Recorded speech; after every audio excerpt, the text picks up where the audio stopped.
think in this second half of chapter 17 this week, we get to start unpacking this big question about the calling and election of Israel versus the rest of the nations. What was God's heart for Israel compared to the rest of the world?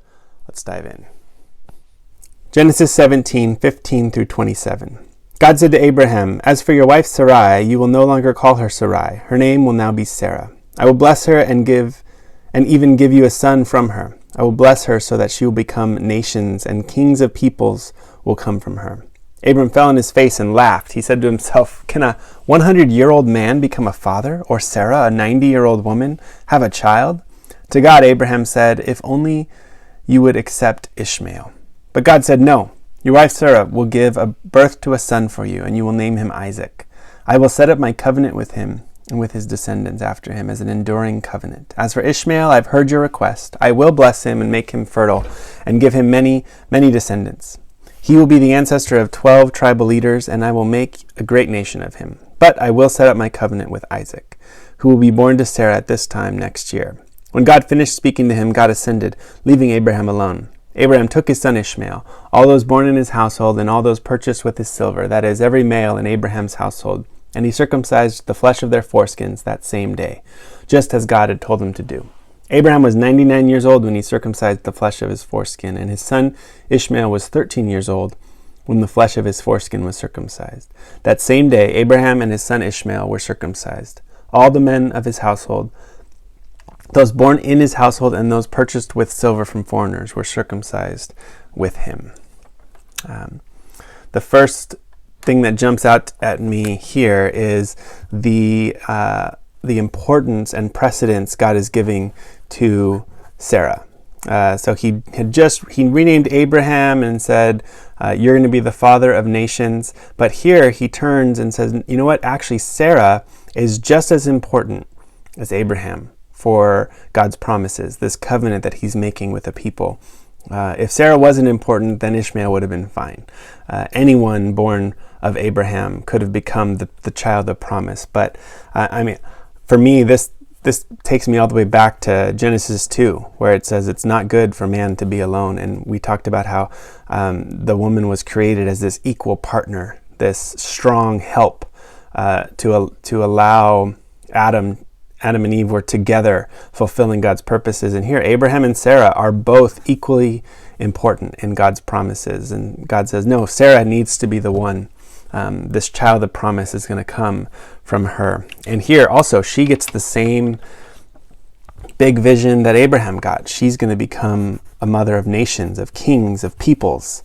Not just the one nation of Israel, but whole nations are going to come from her. It's this grand, vast, diverse promise of the ultimate plan God has for the world. This I find is a really helpful passage for me to understand the relationship God has with Israel, their calling, God choosing Israel, this covenant that he makes with them, and the rest of the nations. Sometimes we think that God chose Israel and that was it. He chose Israel and he didn't choose the rest of the nations. He didn't care about them. But from the beginning, the point, there's always a purpose here. What they were chosen for something. What were they chosen for? To actually be a blessing to the whole world. God said, Abraham, out of you is going to come a nation that's going to fix the whole problem. And so Israel is God's instrument. From them is the covenant where God is going to actually finally once and for all deal with sin. This takes us all the way to the cross. Jesus, as the true Israelite, is going to be the one who fulfills Israel's covenant. But the whole point is that it was never just about them. Israel was called so that the whole world could be blessed. So of course, it shouldn't surprise us. It does. It is a little weird to see, but it shouldn't surprise us that God has a plan for Ishmael. As for Ishmael, I've heard your request. He's not the child of covenant. He's not the child of promise.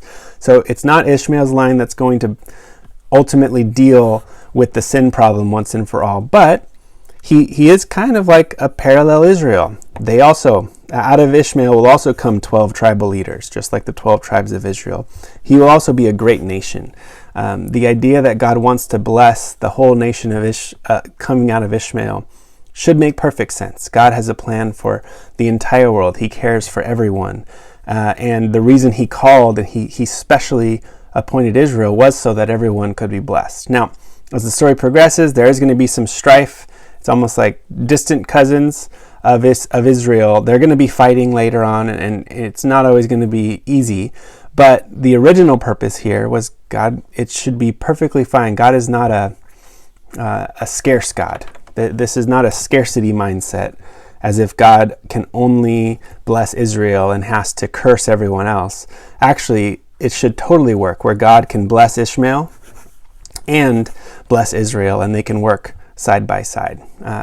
One final, just kind of a personal reflection for me. This was one of my favorite professors, Ray Anderson, brought this to mind. It always comes up, but just this idea right here. You have Abraham crying out to the Lord, if only you would accept Ishmael.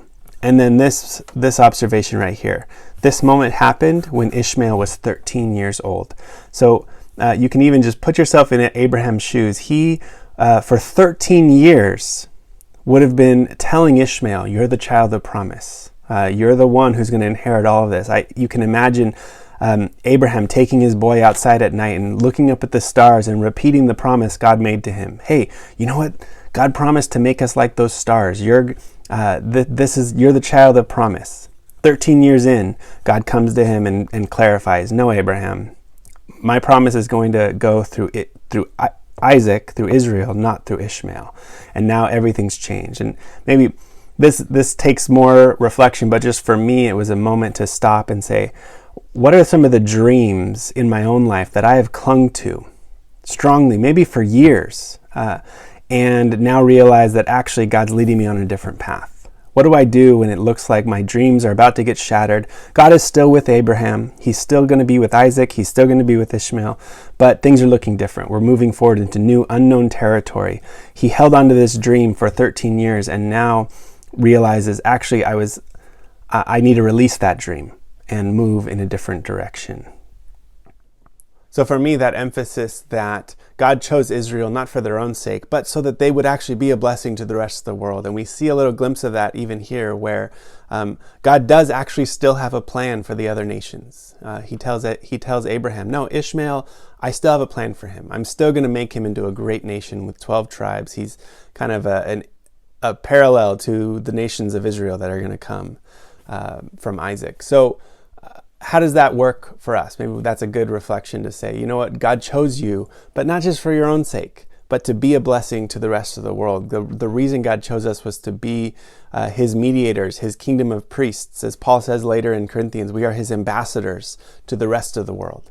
Not for our own sake, but so that everyone, every tribe and tongue and nation and people group can come to know the blessings of the Lord. And we see that glimpse even here today.